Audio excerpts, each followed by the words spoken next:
And now, right to your hosts of Down the Garden Path, Joanne Shaw and Matthew Dressing. As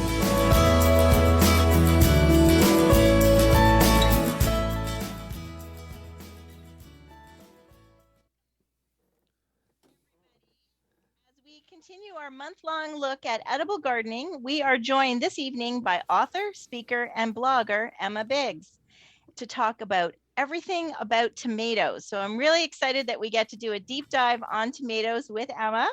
So if you have a question on how you can grow your tomatoes or are looking for something cool and exciting to grow, ask Emma.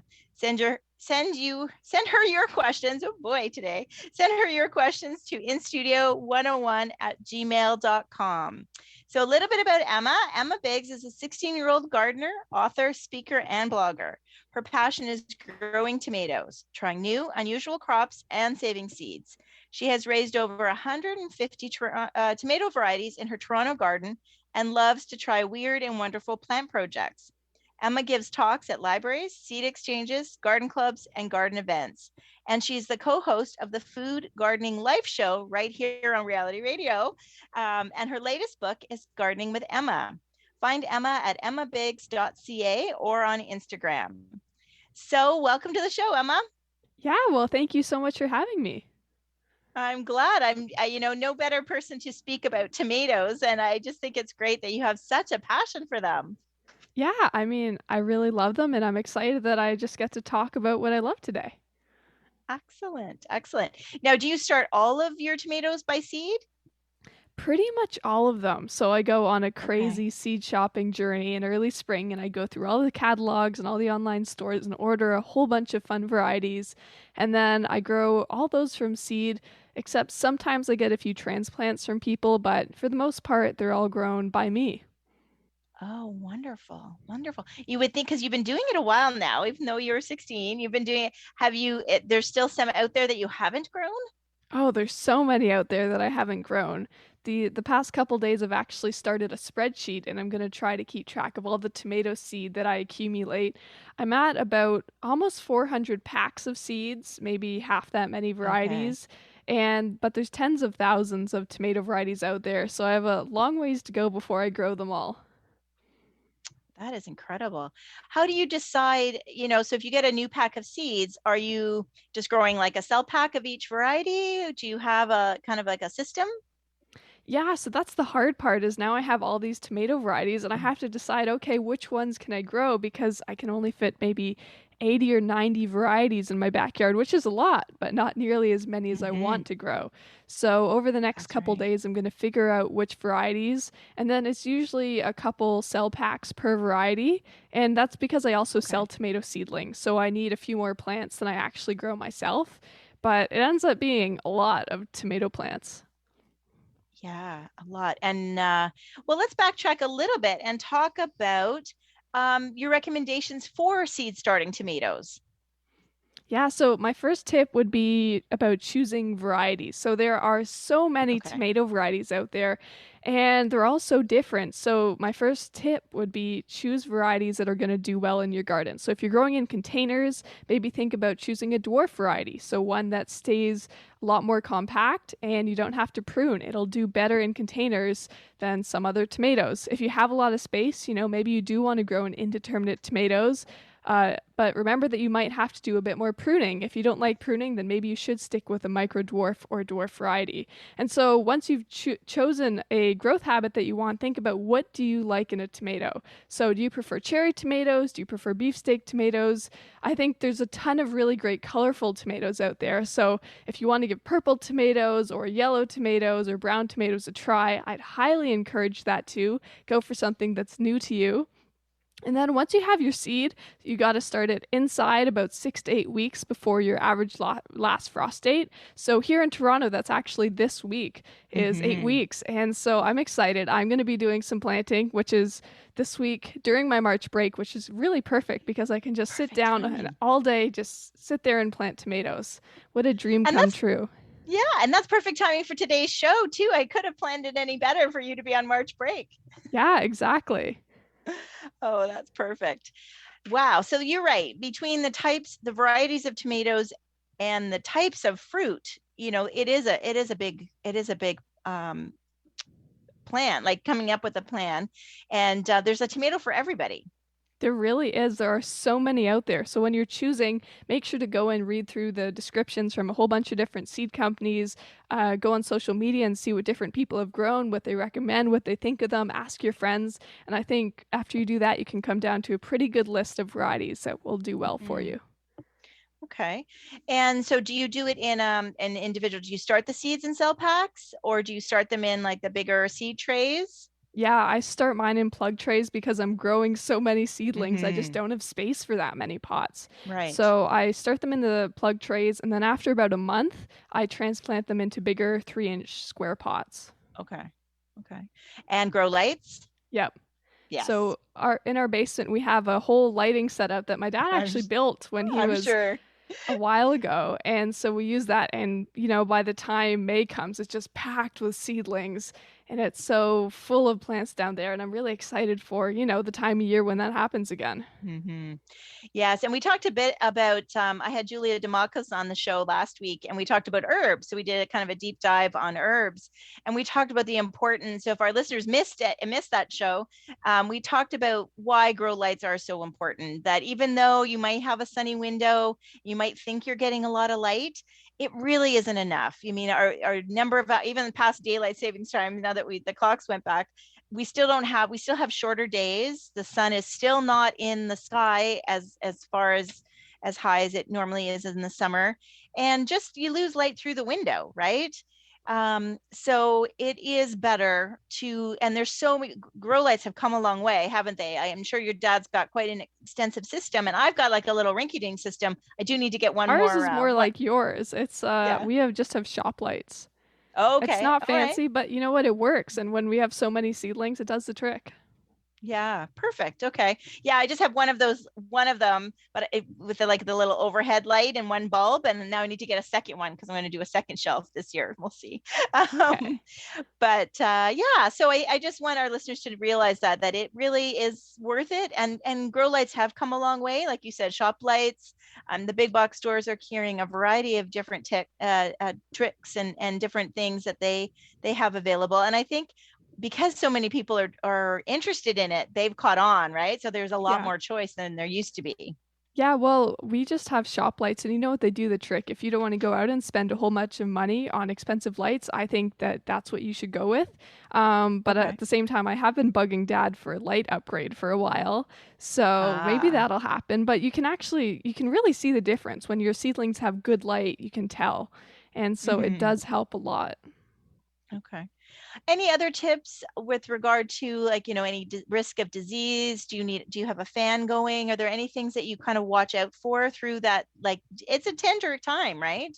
Yeah, well, I think a big thing is to make sure that people start with a good quality soilless potting mix. And so that will help with drainage. It'll also help, it has some starter nutrients in there usually. And also it won't have, if you buy a good quality one, it shouldn't at least have diseases or pathogens in there that could, ruin your seedlings. And so that's always a good place to start. And if you've had disease problems with seedlings, you should also be washing and sterilizing your trays and your cell packs before.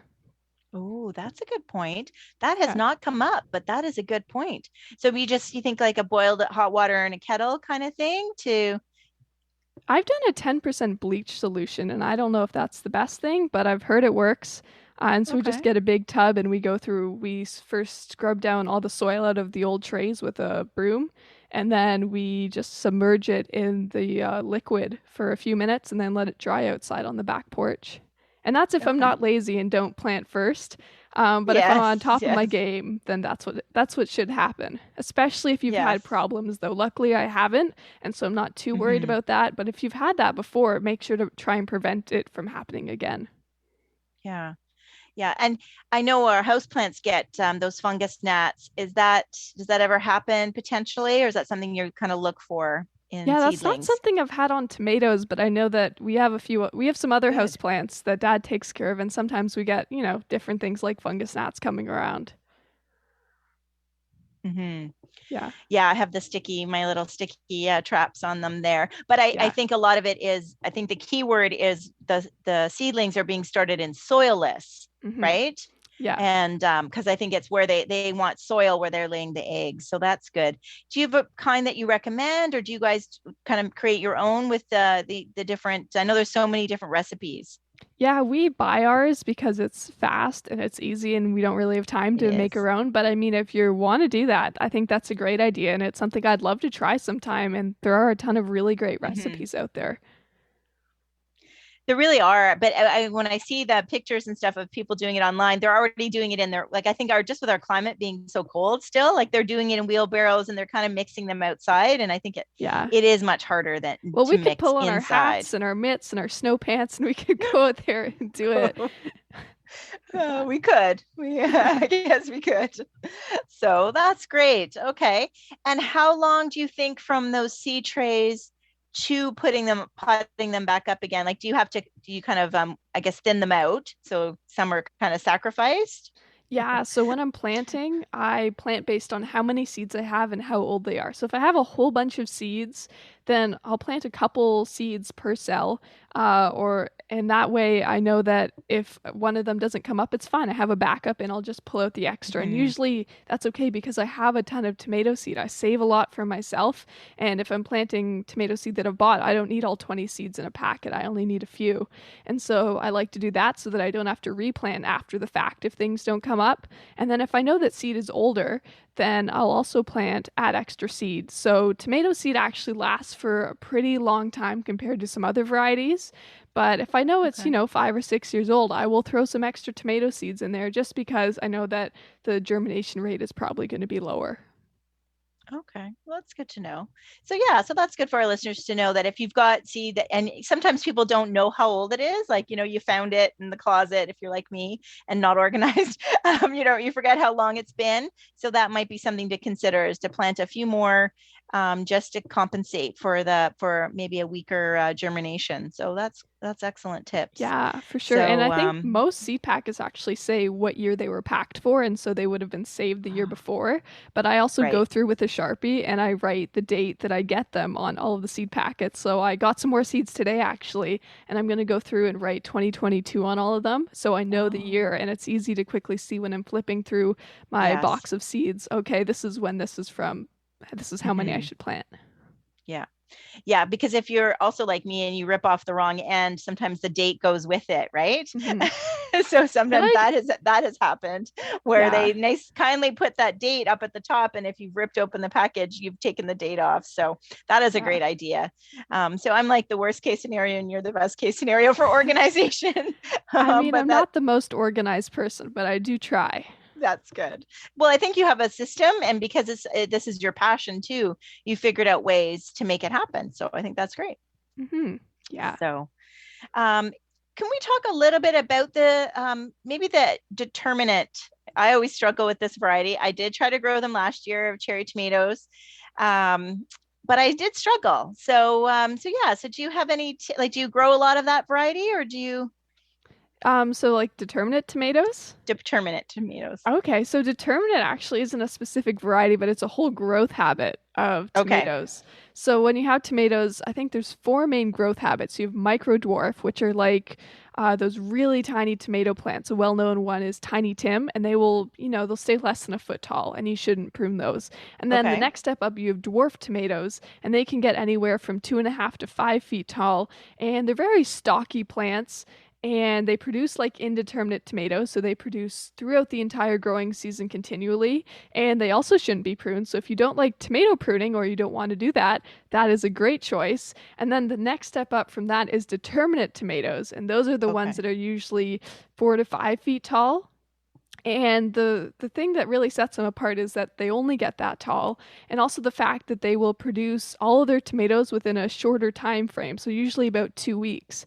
And so that's why a lot of the paste tomatoes are in our determinate varieties, is so that they will produce all those tomatoes for, let's say, canning or making sauce within those 2 weeks, but then after that the plants are pretty much done.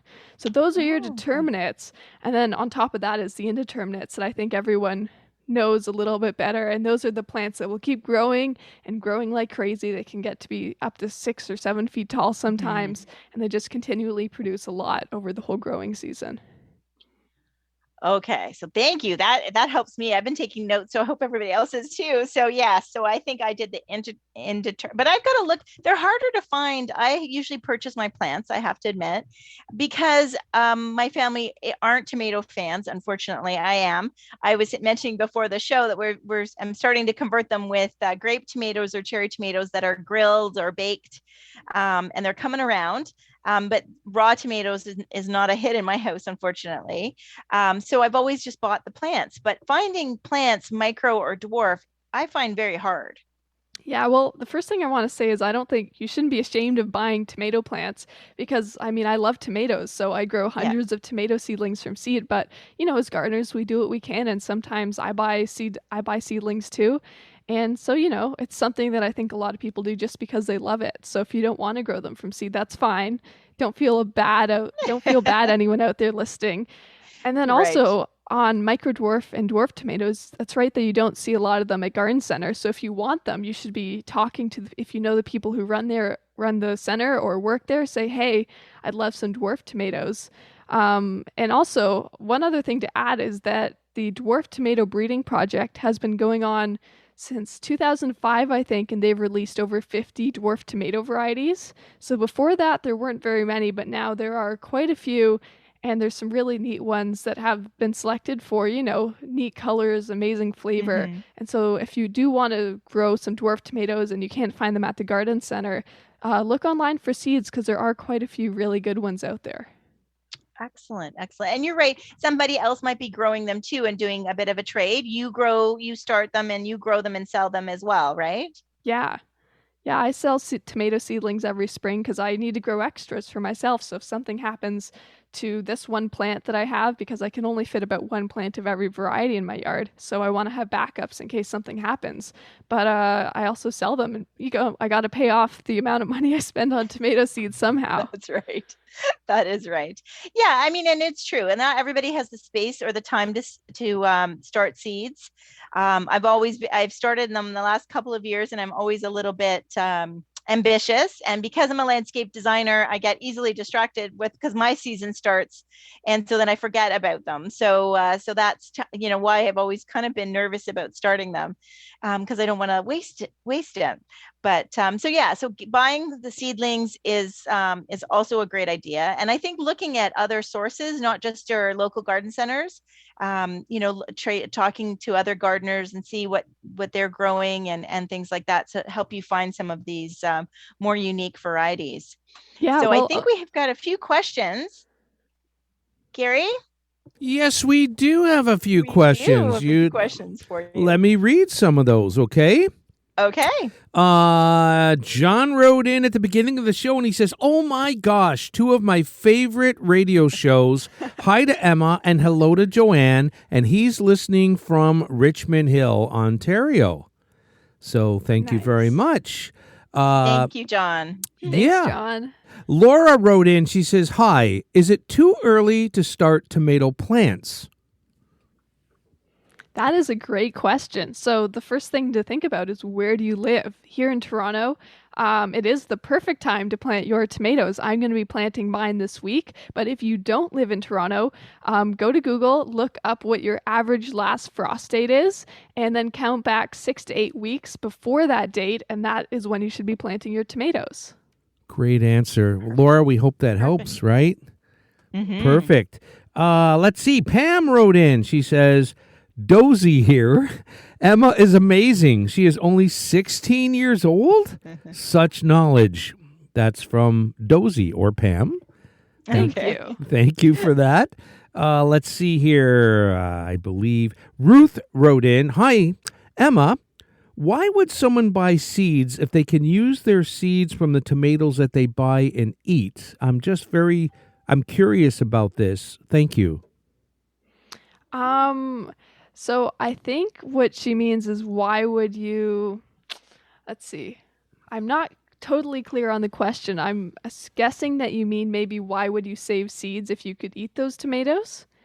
I think what she means is if you can take the seeds from the tomatoes you purchase, regardless if you eat the tomato or not, can you use those seeds? So why go out and buy them if we can just use those seeds to plant? Like from the grocery store. That is a great question. So a few things to consider here. But the first thing is it depends how much you care about tomato varieties. So a lot of the tomatoes that you're going to find in the supermarket are varieties that are known to do really well wherever they were grown, which is, at this time of year, probably in a greenhouse, probably definitely somewhere farther south than Ontario. And they're probably hybrid varieties too, because they tend to perform better. And if you grow out a hybrid variety, you're not going to get the same thing as the tomato that seed came from. And so if you're growing seed that you save from a tomato at a grocery store, it is going to grow and you are going to have plants from that, but you really don't know what you're going to get. It could turn out to be a fantastic, tomato variety. It could also not do very well in your garden. And so by buying seeds from a seed company, you can actually choose which variety you want to grow, and you can choose varieties based on what type of tomato you want to grow. So you actually know what you're going to get. If you want a dwarf tomato variety that, is perfect if you're growing in containers, you buy those seeds and that's what you're going to get. If you want an orange tomato, that's what you're going to get. But if you save it from the grocery store, you can totally do that, but it's just kind of a mystery about how those tomatoes are going to turn out. Good answer. Great answer. Yeah. Really good answer. If I may give out the email address one more time, folks, if you're just tuning in, which I see you are, the name of the show is Down the Garden Path with Joanne, Shaw, Matthew Dressing. Tonight's special guest is Emma Biggs, a tomato expert. And our email address, if you'd like to have a question for Joanne or Emma, is instudio101@gmail.com. Back to you, Joanne. Excellent. Thanks, Gary. And we're hoping that Matt's class will wrap up so that he can join us. But in the meantime, I'm loving chatting tomatoes with Emma. So that is great. So I'm very excited. So micro, dwarf, determinate, and indeterminate. Yeah. Excellent. Now, do you have of those growth habits? Do you have a favorite, or do you grow more of one than the other? Yeah, well, because of where I grow in my Toronto backyard, I do grow mostly in the ground, though, so I have space for indeterminate tomatoes. And so I have a special trellising system that I have set up so that I can grow all those varieties in a small space. And so indeterminate tomatoes are mostly what I grow. But, if you have containers, look for those micro dwarf or those dwarf varieties because, you won't have to worry about indeterminate tomato plants taking over your entire growing space. Yeah, absolutely. And another reason for also buying the seeds, I think, because like I mentioned, I often will buy the seedlings, and I did have 2 years in a row because those little cell packs in the garden centers do their best, but sometimes things have the wrong tags, and so I've had a couple of years in a row where I thought I was buying a small cherry tomato plant, or and it was not. It was a large beefsteak plant, so sometimes things like that happen. Everybody sees those tags all laying all over the place at garden centers and grocery, because I think you can pick them up so many places, right? Big box stores, as well as grocery stores, even in their garden centers. So I think that if you really want to make sure you have the right variety, really purchasing seeds is definitely a good idea. And we're excited we were just talking about you, Matt. So welcome to the show. Oh, hello, Joanne. Hello, Emma. Thank you so much for joining us on this show. Yeah, hello. We've waited a long time, and I see lots of questions pouring in. Yeah, everyone's so excited. Yeah, so Gary read a bunch of them for us, so that's good. So I'll let you know where we are next. And Emma's just gone through the growth habits, the 4 different growth habits of the tomatoes. Because when you say, so it's growth habits, is that the proper wording? Growth habits and then tomato varieties. Yeah, so growth habits is basically how that plant wants to grow, whether it wants to stay small or whether it's going to get bigger. And then varieties is like a specific cultivar of tomato. So, a Paul Robeson tomato or a Sun Gold tomato. It's those very specific varieties. Okay. Well, that is good. So what is the next step? So we started them from seed, and you've now kind of, increase them, put them in a larger pot size. So you've kind of had to edit them a little bit. Yeah. Does the light change? Does the water change? Well, I find for myself at the point when I've moved them from, I have about 3 plug trays filled with tomatoes, 3 or 4. And so then when I move them into bigger pots, the problem is where am I going to put, hundreds of 3-inch pots because I don't have that much space. And so the big thing that changes is me needing to find more light. And so what I do about that is I am carefully watching the weather, and then when the time comes, I harden off my tomatoes, which basically means letting them get used to that, the what it's like living outside compared to, in your basement under grow lights, because there is a very big difference. And then I put them into cold frames. So after the hardening off, they go into cold frames in my backyard. Okay. And so for listeners who don't know, cold frames are basically bottomless boxes. Ours are made out of wood at the side, and then they have a clear polycarbonate top. And what it does is it acts like a greenhouse. It captures that heat and it stays warmer in there. So I put my tomato seedlings into these cold frames so that they get a whole bunch of really great natural light, but because I don't have space for them inside anymore. Okay. Wow. So that's good. And how long do you leave them in the cold frames? Just until the temperatures are ready to move on from there, or? Yeah, it really just depends on Mother Nature and how early will Right. she let me put them in there. And it's often at least a few times, I think, because she likes to make me run around, that I put them out there and the weather's looking great. And then we get a cold snap and I have to, carry 50 trays of seedlings back inside, and then I carry them back out the next morning. It's, not my favorite task in the world. Right. But after we've kind of reached a stable, temperature where they can safely live in the cold frames, I leave them there until about mid-May, and then I carefully watch the weather, but if it looks good, they go into the ground. And what is that stable temperature that if people want to try them or have a grow frame, what temperature do we want in that grow frame to kind of leave them be there? Yeah, so tomatoes you shouldn't put them outside if the temperatures are really below about 15 or 16 degrees Celsius.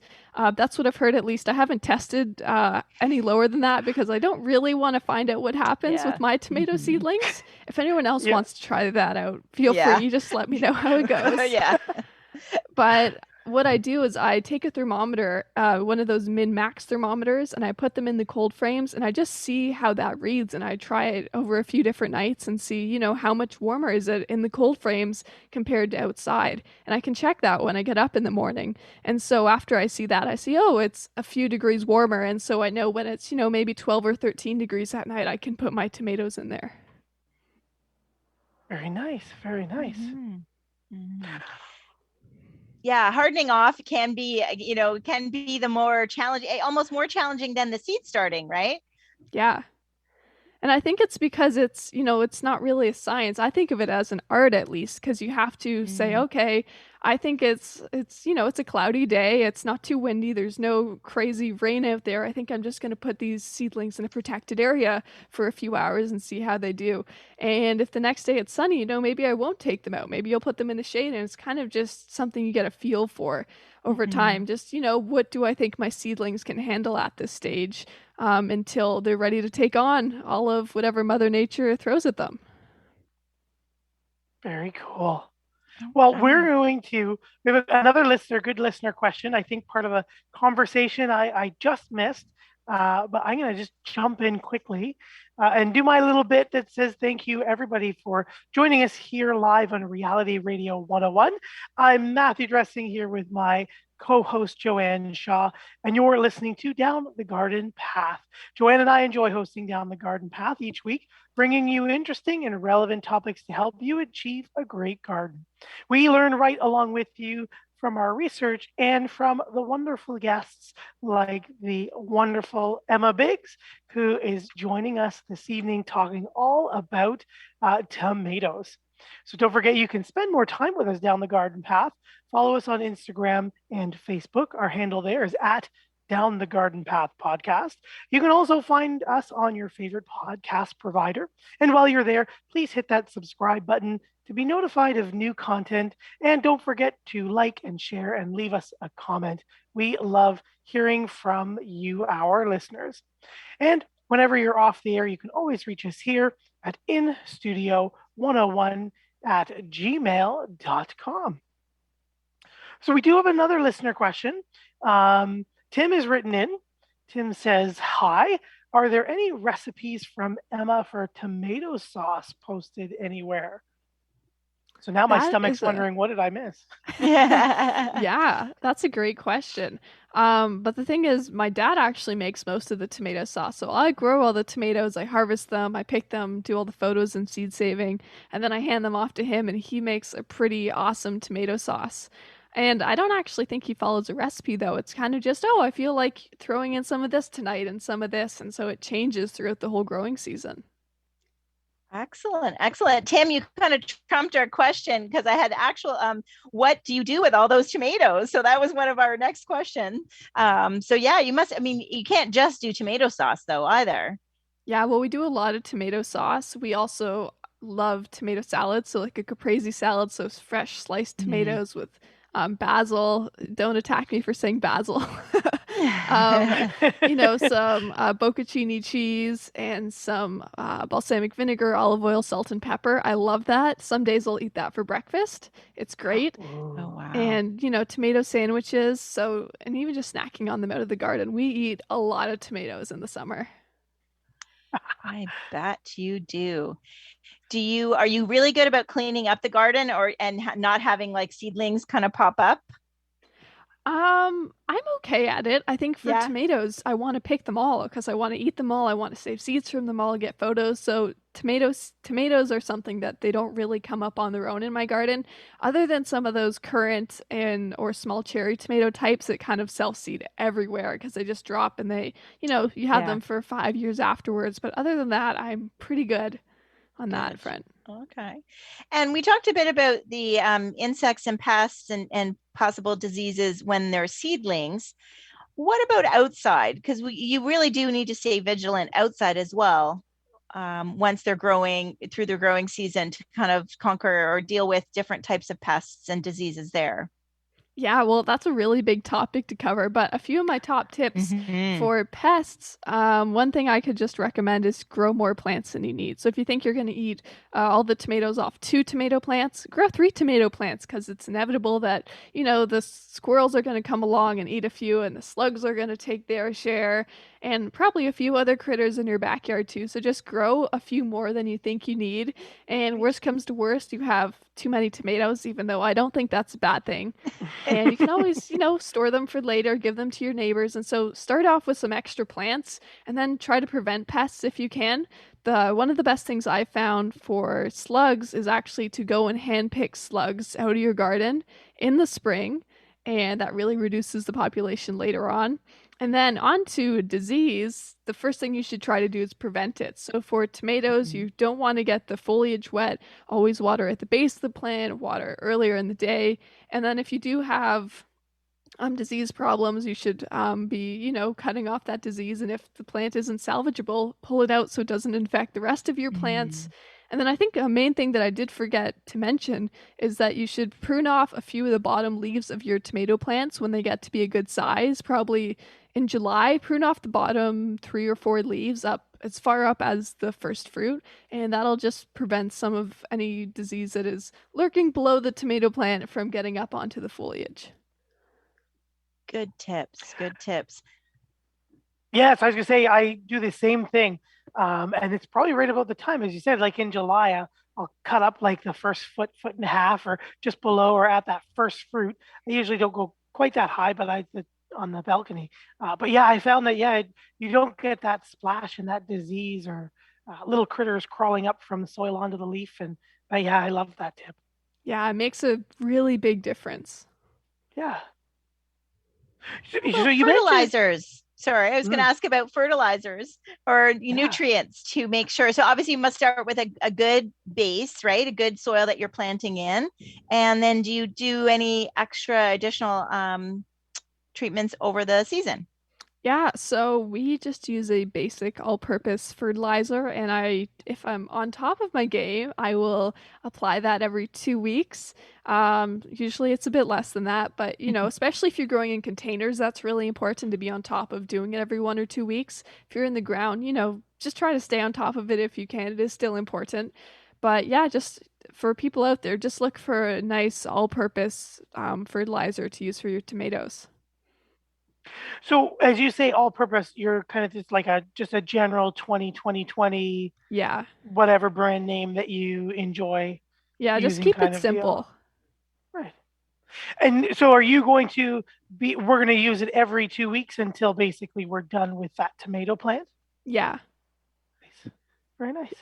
Yeah. I If you were love how you keep it simple. She really keeps it simple. Like we talked about potting soil, we talked about a few things, and really perfect. keeping it simple. Yeah, I mean, it's gardening is something I love, and I don't particularly love the weeding. I don't love the fertilizing. The part that I love is, the harvesting, the actual planting. So if I can keep the other things simple, like what I decide to use as potting mix or what I decide to use as fertilizer, instead of doing a ton of hours of research, I can just say, hey, this works really well. Let me focus on harvesting those tomatoes. Yeah, for sure. More time spent enjoying what you do. Yeah. So I don't know if I've joined the conversation late, obviously, and I don't know if you've touched on it, but we've got Beth writing in and asking where your book might be available. Well, thank you for asking. You can find my book wherever books are sold, so on both online and in-person stores.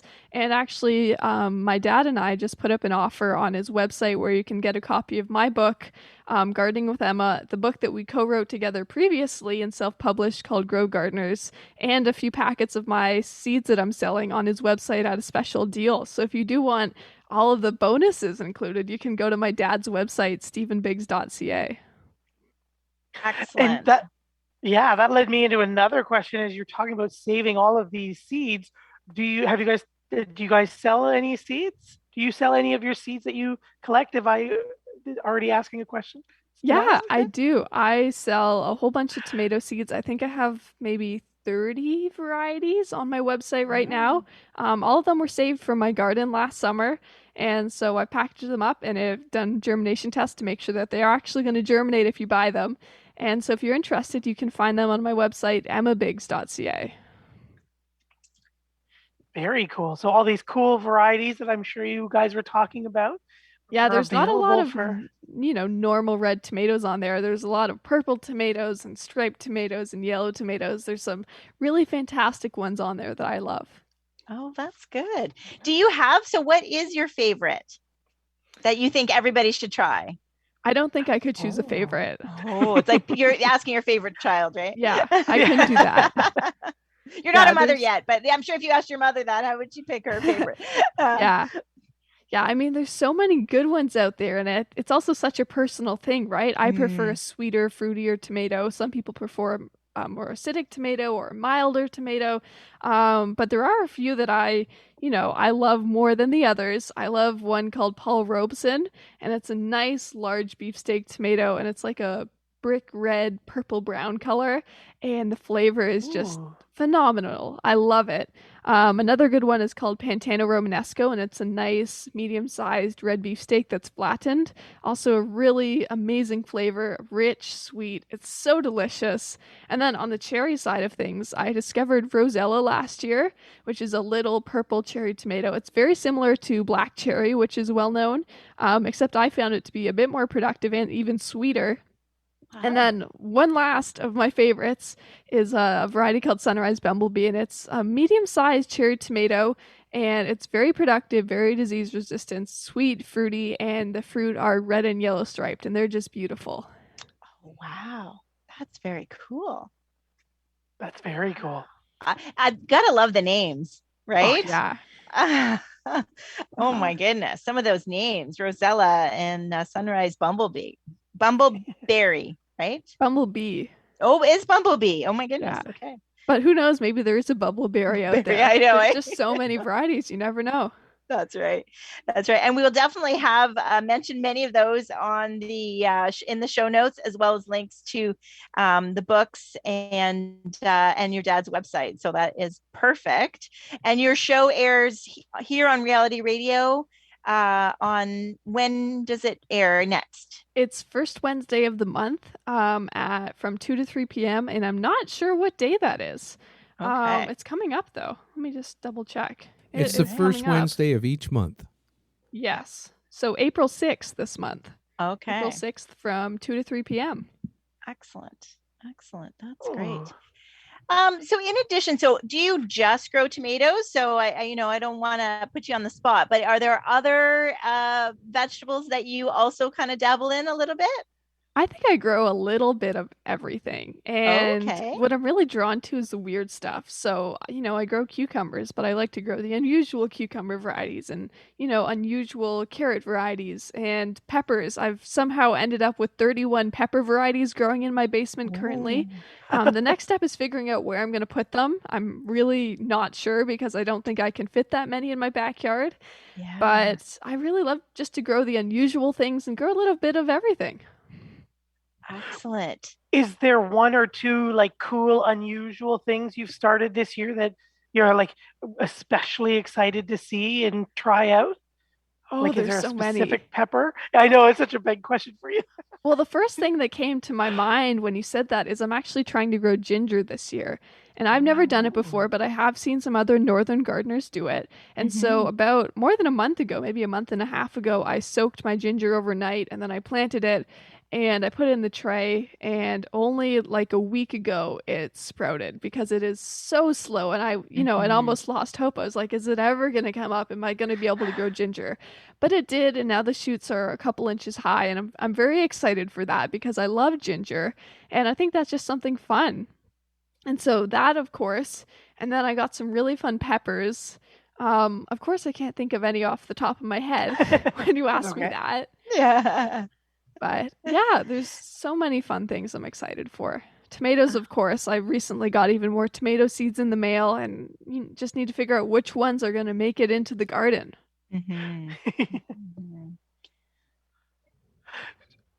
So I have a question just from a listener. Sorry, I almost said guest. Brad has written in, says, "Hello, folks. Should all tomato plants be staked?" That is a great question. So I think the one thing I'd recommend is that everyone should hold their tomato plants upright.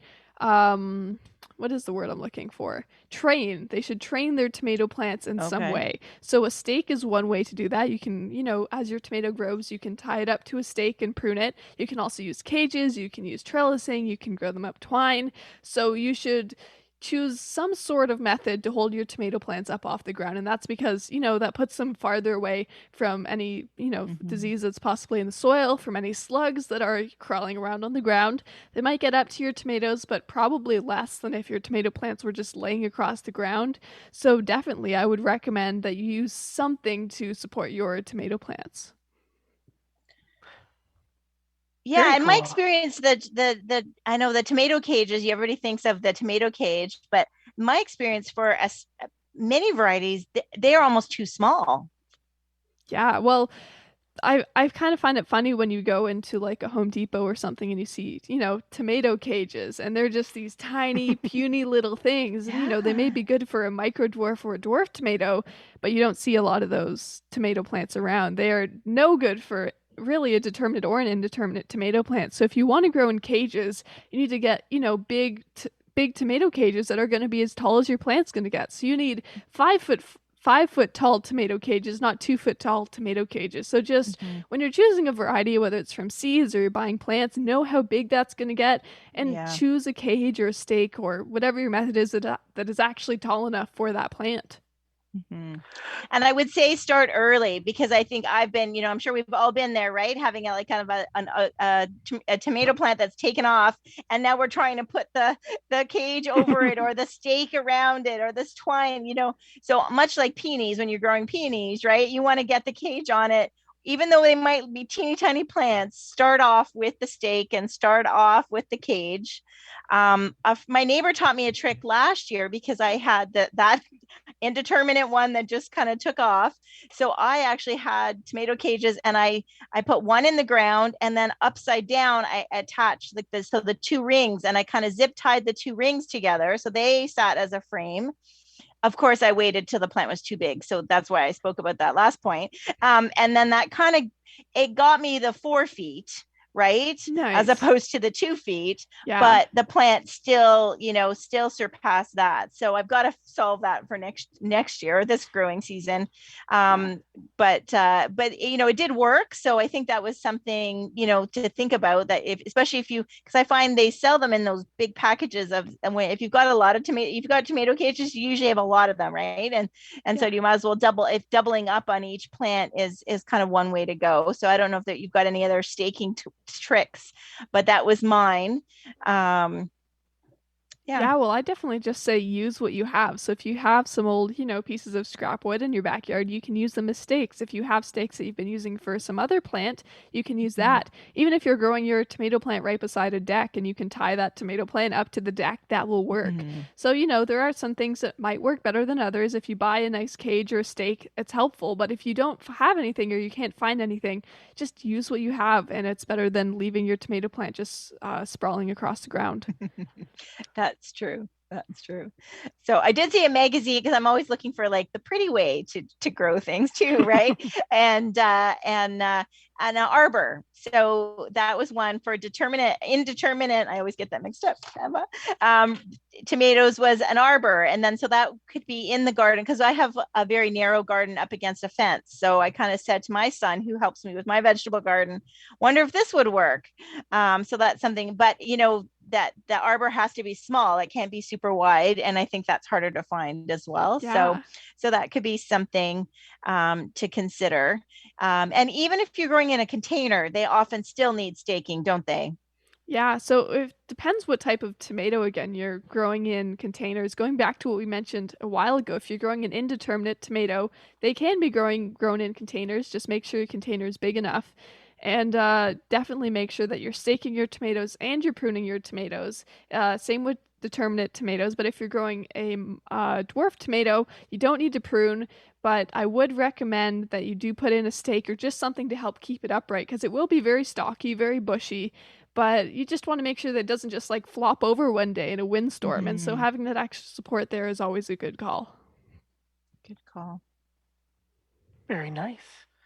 Very cool. Yeah, I always grow indeterminate on my balcony, and I've got like a 25-liter nursery tree pot, and put some potting mix and enrich it with some compost, and then I have an 8-foot stake that nearly goes up to the balcony above me, and I use a little Velcro tape and go it all up, and so you just drive by and there's this big tomato hanging over the balcony right in the corner, kind of shading everything. So yeah, awesome. it's definitely that sounds doable. like that tomato plant will be pretty happy.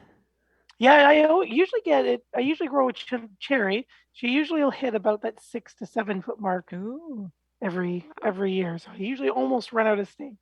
But that's good. Yeah, definitely fun and doable, especially in narrow spaces like that balcony. A nice tall tomato. Yeah. Anyways. And as we know, most vegetable gardens require full sun, and tomatoes also really require full sun, don't they? Yeah, they do. So you want 6 to 8 hours of sun. The more the merrier. I mean, you can always grow tomatoes with less. You don't need a really big pot. You don't need to do all these things, but you'll really see the difference if you give them all those perfect, ideal conditions. If you give them that full sun and that extra big pot, and you fertilize them every 2 weeks, they will do so much better, and you'll really see the difference in how they do over the summer. Very cool. Are there any that tolerate more like almost partial to bright indirect light? You always get that kind of that person asking, well, I don't really have enough sun, I don't think. That's a good question. So I don't know anything about specific varieties that don't need that full sun. But what I would say is if you don't have that full sun, it's still worth a try, right? If you really want those tomatoes, go for it. We grew tomatoes in straw bales on our driveway for many years. And, they did okay. We got tomatoes, but we stopped because, first of all, it was a lot of work, but also they didn't get, quite as much sun as our other tomatoes, and they didn't do quite as well. So if you don't have that 6 to 8 hours, you can still get tomatoes. They just won't do quite as well. And then one other tip on that front is maybe try to grow an earlier tomato variety. So one that matures in, let's say, 60 or 65 days, and will start producing tomatoes at that point rather than like 85 or 90 days. And you're more likely to get lots of tomatoes. Ooh, good tip. That is a good tip. Did we reach through all of our questions that we had for Emma this evening? We did, and we're waiting for some. So if listeners have any more questions for us, I know we've got, there's almost so much to talk about, and I think people this time of year are all like frantically writing everything down, right? So that is good. I have a question about blossom end rot. So I know you had mentioned pruning the bottom.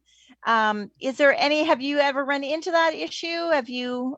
Unfortunately, yeah. And I think that's something that a lot of people run into. And so for people who aren't familiar, blossom end rot is when the bottom of your tomato just rots. It's that simple. It's easy to see.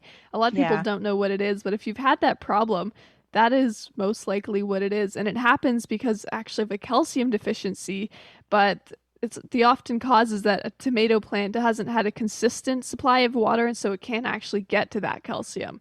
So the way that I solve that is by making sub-irrigation containers. And so the idea of that, for people who haven't heard of it, is there's a reservoir in the bottom of your container, and then you have some type of barrier between that, something like a landscape fabric, and then you put your soilless potting mix on the top. And so you fill up the bottom reservoir area through a fill tube, and then that water that gathers at the bottom will wick up through the soil, and it'll give your plants a constant supply of water.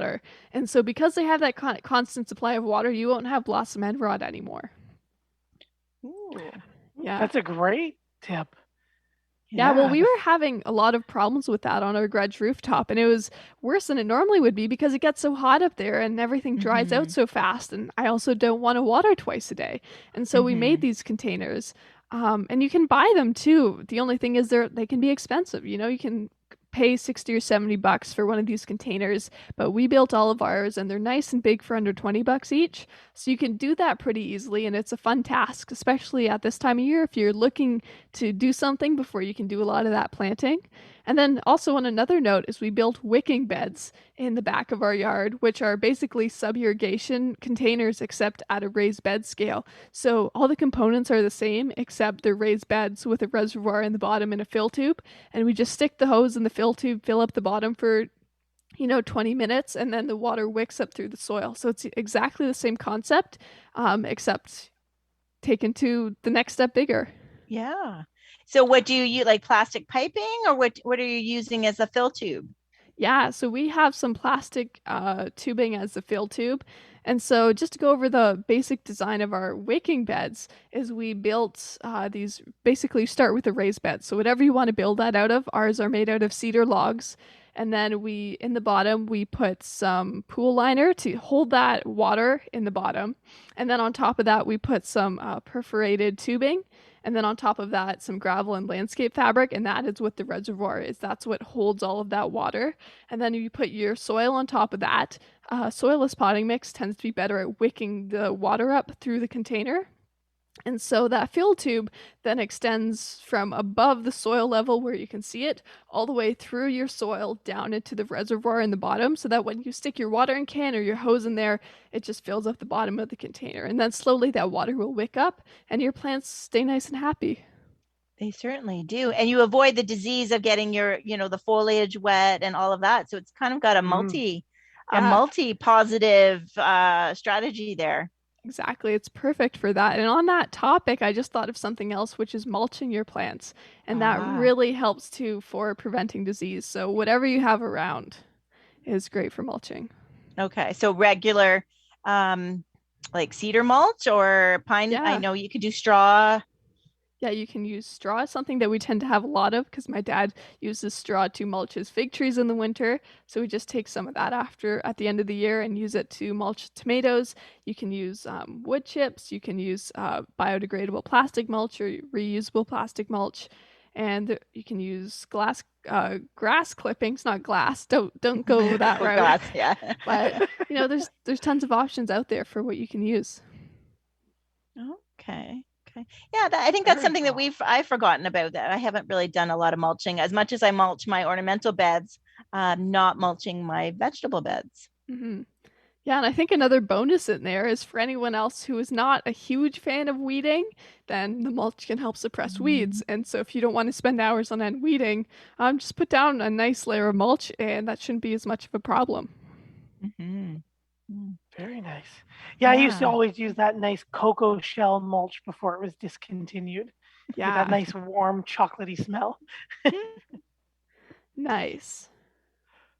So we're reaching the end. Time seems like it's flying by. All of our listeners asking great questions. Why don't we just go over quickly before we have to wrap up for the night? What can we find of yours and where? You're a blogger, an author, a grower, you're selling seeds. Where can our listeners get their Emma Biggs fix and pick up some great merchandise of yours? Well, thank you. You can find me on my website, emmabiggs.ca, and I am currently selling tomato seeds that I saved from my garden last year. So you can find those. You can find a copy of my book. You can also find a good deal on a copy of both of my books and tomato seeds on my dad's website, stephenbiggs.ca. And I'm not blogging a lot, but I do have a blog on my website. You can also contact me if you have any questions through my website. I have a contact page, and then I try to be a little bit more, try to update my Instagram page a little bit more than my website. So if you want to know what I'm doing right now, you can find me on Instagram at @EmmaBiggs_grows. Excellent. And I did want to say that, and so if you also said you grew seedlings too for sale, so would that be also on your website later on in the season?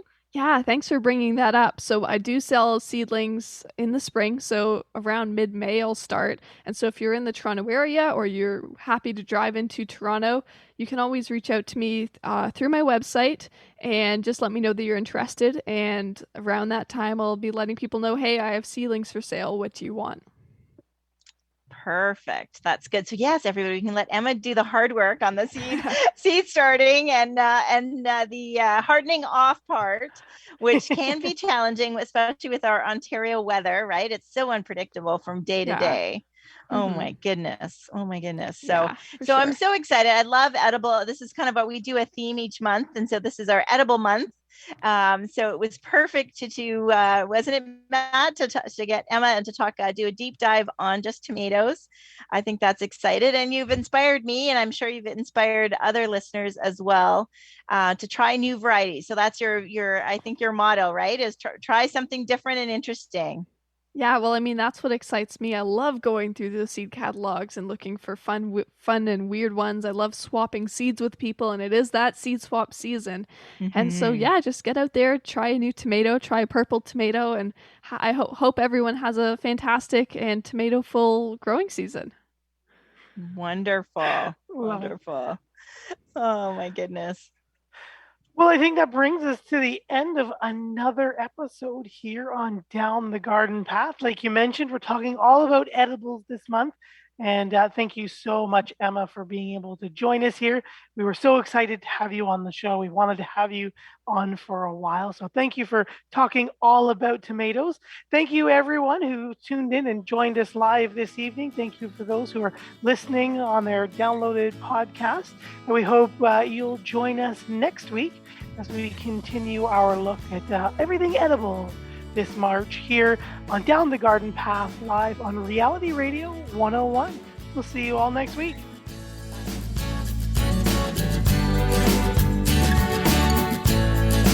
Thank you for listening to Down the Garden Path with your host, Joanne Shaw and Matthew Dressing, right here on Reality Radio 101.